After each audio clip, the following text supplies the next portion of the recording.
Assalomu alaykum, iComfort YouTube kanalimizning qadrli obunachilari. Bugun sizlar bilan iPhone o'tganda eng важный bo'lgan narsalarni eski iPhonedan yangi iPhone'ga ko'chirishni tekinga sizlarga o'rgatib qo'yamiz.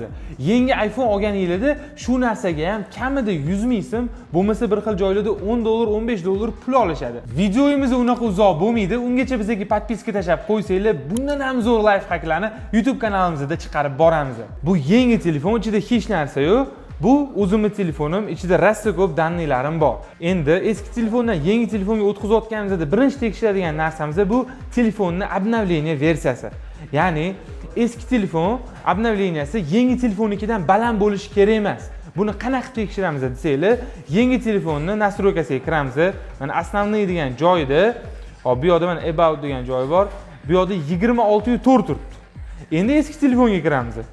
Bu yerda ham xuddi shunaqa настройкаga kirib, основные kiriladi. Mana об этом устройстве degan joyda mana 26.2 bu yerda. Demak, eski telefonimiz yangi telefonimizdan pastroq. Bu yaxshi degani, ya'ni переносimiz osonroq bo'ladi. Agarda eski telefonimizning обновленияsi yangisidan balandroq bo'lganda, bu bizga bosh og'riq bo'lardi. Sababi yangi telefonning ham обновление versiyasini biz yana ko'tarishimiz kerak. Bunga vaqt ketadi. Обновленияларni tekshirib olganimizdan keyin bu telefonni sbros qilamiz. Sbros qanaqa bo'ladi? 0 ga tushirib olamiz. Bu yerda ham xuddi shunaqa настройкаga kiramiz. Основные kirib, eng pastiga tushamiz. Eng pastidan bitta oldingi knopkani bosamiz. Bu yerda mana shu knopkani bossanglar, u yog'ini dali qilib yuborasizlar, mana stress qilasizlar.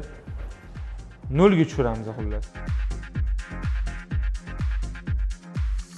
Shu kunlarda iPhone olaman deb yurgan bo'lsangiz, sizga zo'r taklifimiz bor. 100% ishonchli, garantiyali iPhone'lar kerak bo'ladigan bo'lsa, iComfortga kelaverasiz. Bizda bo'lib to'lash xizmatlarimiz bor. Ozgina bosh to'lov to'laysiz, bitta dona pasportni o'ziga xohlagan iPhone modelingizni bo'lib to'lashga olib chiqib ketsangiz bo'ladi. Misol uchun mana 16 Pro Max ideal telefon, usta ko'rmagan. Bosh to'lovi $299. U yog'ini xohlasangiz 6 oyda, xohlasangiz 8 oyda, xohlasangiz 3 oyda to'lab olsangiz ham bo'ladi.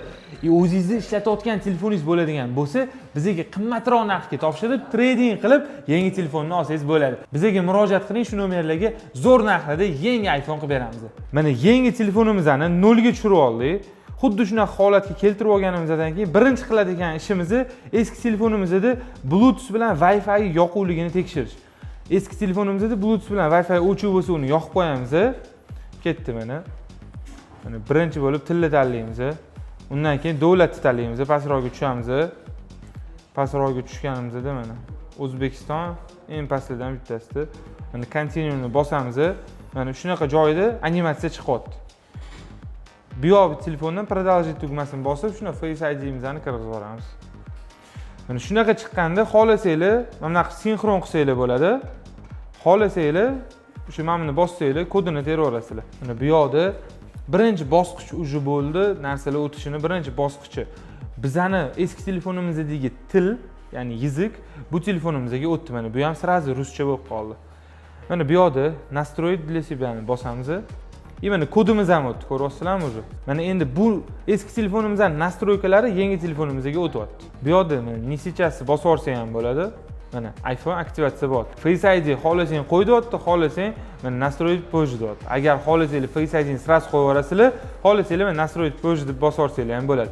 Mana перенос данных с устройства iPhone B deyapti. O'tkazasanmi deyapti. Mana продолжить bosamiz, ketdi.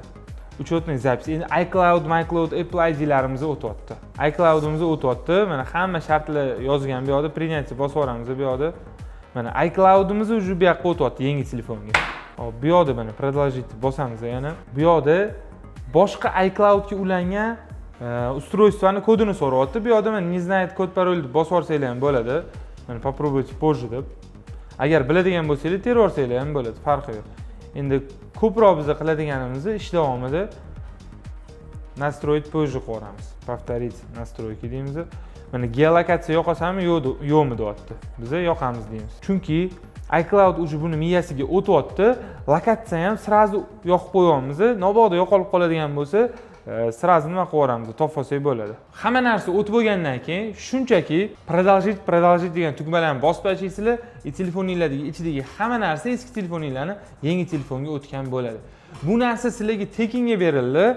Faqatgina iComfort YouTube kanalimizni podдержка qilib, like bosib, podpiska tashlab qo'ysanglar, agarda doimiy kuzatadigan bo'lsanglar, sizlarga yana ham ko'proq, ya'ni foydaliroq bo'lgan narsalarni videolarda chiqarishga va'da beramiz. iComfort YouTube kanalimizni kuzatib boringlar.